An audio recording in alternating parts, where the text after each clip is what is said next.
Okay, so I apologize for the light in the background. We are in my humble abode. I'm going to do a quick example of um, a self-treatment, especially for the clinicians out there who are like, okay, great, I'm educated. Now what do I do to myself? Um, it is harder to do yourself as an active recipient, but not impossible. After all, if you remember the history at all, David Graston actually did it on himself, active and passive, which is how he kind of was the pioneer for the now current IASTM. I use hot grips. Again, there you go. In one of my videos, I kind of go over how to choose your tools, etc. These, I've used quite a few different ones, and these are my favorite. They're very friendly for self-use as well, which is something that I like about them. I'm going to work a little bit on my AT band, like I said.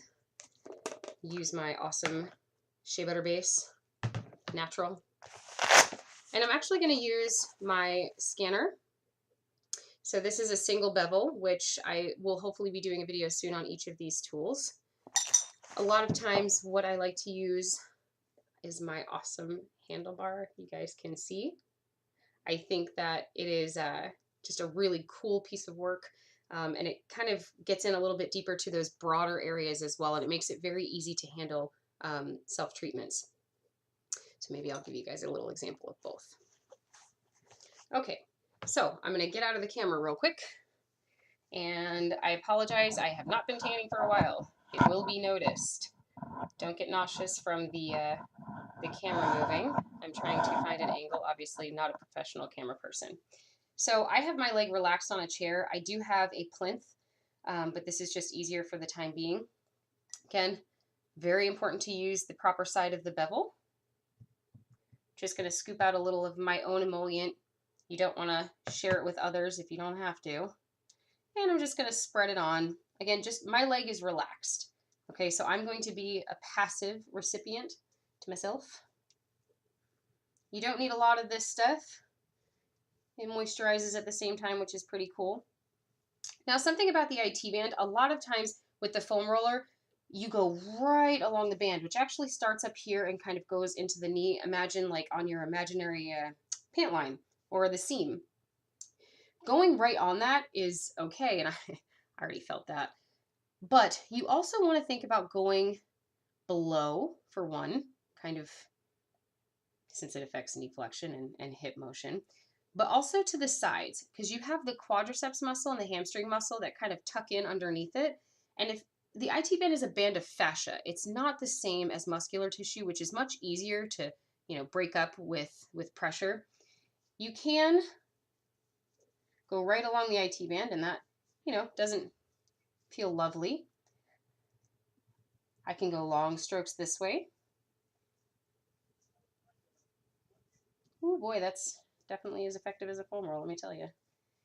Or if it's easier, I can go down. Now, I don't need two hands, but you can use two hands if you'd like. I can also go down along past the knee joint, if you can see. And then I'm also going to, like I said, work on quads.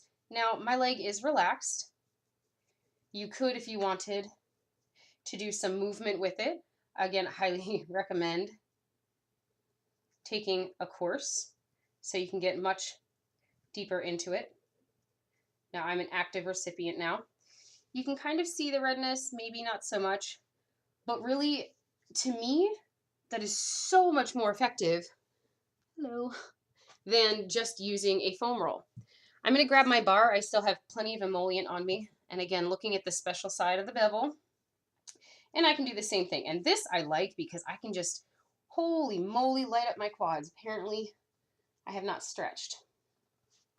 And I went all the way into the hamstring. You can kind of see the redness starting to form. Don't be freaked out.